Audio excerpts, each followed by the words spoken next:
Motor ஸ்போர்ட்ஸ்ல each race complete ஆன உடனே ஒரு பிளாக வந்து வேகமா வேவ் பண்ணுவாங்க. எல்லாருமே பார்த்திருப்பீங்கன்னு நினைக்கிறேன்.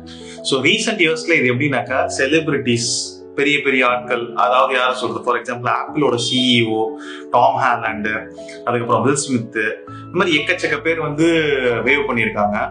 ஆனா அப்கோர்ஸ் ஆப்பிள் இருக்கிறதுலே ஒஸ்டான பிளாக் வேவிங் யாருன்னு கேட்டீங்கன்னாக்கா ஆப்பிள் சிஇஓ தான். ஏன்னா அவர் செத்தவங்க வெத்தலமாக்கப்பட்ட மாதிரி இப்படி பண்ணிட்டு இருப்பாங்க. சரி, எதுக்கடா இதை சொல்ற அப்படின்னு கேட்டாங்க. ஸோ எல்லாத்துலயுமே ஒரு ஆர்ட் இன்வால்வ் ஆயிருக்கு அப்படிங்கிறது எல்லாத்துக்கும் தெரியும். ஸோ பிளாக் வேவிங்கும் ஒரு ஆர்ட்னு ஒருத்தர் ப்ரூவ் பண்ணியிருக்காரு. அது யாருன்னு ஃபார்முலா ஒன் பாக்குற எல்லாத்துக்குமே தெரியும். கிளென் டிக்ஸ் அவரோட பேரு. அவரோட வந்து புனைப்பேரே வந்து த பிளாக்மேன். இவர் வந்து 1980s to 1995 இந்த டைம்குள்ளார வந்து பிளாக் வேவ் பண்ணியிருக்காரு. அடிலைட் கிராண்ட் பிரீல வந்து வேவ் பண்ணியிருக்காரு.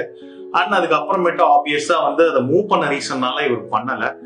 இவர் யார் யாருக்கெல்லாம் வந்து ரேஸ் பினிஷ் பண்ணும்போது வேவ் பண்ணியிருக்காரு அப்படின்னு கேட்டீங்கன்னாக்கா ஆயர்டன் சென்னா, ப்ராஸ்ட், நைஜல் மேன்சல், இவங்க எல்லாத்துக்குமே வேவ் பண்ணியிருக்காரு. இன்ஃபேக்ட் சென்னாலாம் வந்து அவர் வேவ் பண்ணப்போ அவருக்கு வந்து சொல்லிட்டே வச்சிருக்கிறதெல்லாம் வந்து பயங்கரமான ஒரு விஷயம் தான்.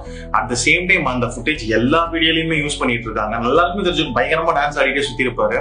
ஸோ இவர் என்ன சொல்லியிருக்காரு அப்படின்னாக்கா, ஃபர்ஸ்ட் யார் இருந்தாலும் சரி, லாஸ்ட் யார் இருந்தாலும் சரி, அவங்க கம்ப்ளீட் பண்ணியிருக்காங்கன்னா அவங்களுக்கான அட்மோஸ்ட் என்னால குடிச்சுக்க முடிஞ்ச ஒரே ஒரு வெல்கம் என்ன அப்படின்னாக்கா பினிஷ் பண்ணதுக்கு அந்த பிளாக் வேவிங் தான். இதை வந்து ஒரு சிக்னேச்சராக ஆயிடுச்சு. ஆஸ்திரேலியால வந்து இந்த கிராண்ட் பிரீ நடக்குது அப்படின்னாக்க இவரை பாக்குறதுக்காகவே பல பேர் வந்தாங்க. அப்கோர்ஸ் இவர் ரிட்டையர் ஆனதுக்கு அப்புறமேட்டு பல மோட்டார் ஸ்போர்ட்ஸ் ஈவெண்ட்ல போய் பிளாக் வேவ் பண்ணியிருக்காரு. அயர்டன் சென்னா 1993 அட்லைட் கிராண்ட் பிரீ ஜெயிச்சப்போ இவர் பிளாக வேவ் பண்ணி ஒரு போட்ட டான்ஸ் வந்து எல்லா இடத்துலயும் வைரல் ஆச்சு. அட் த சேம் டைம் எல்லா இடத்துலயுமே அந்த ஃபுட்டேஜஸ் வந்து யூஸ் பண்ணிட்டு இருந்தாங்கன்னு தான் சொல்லலாம்.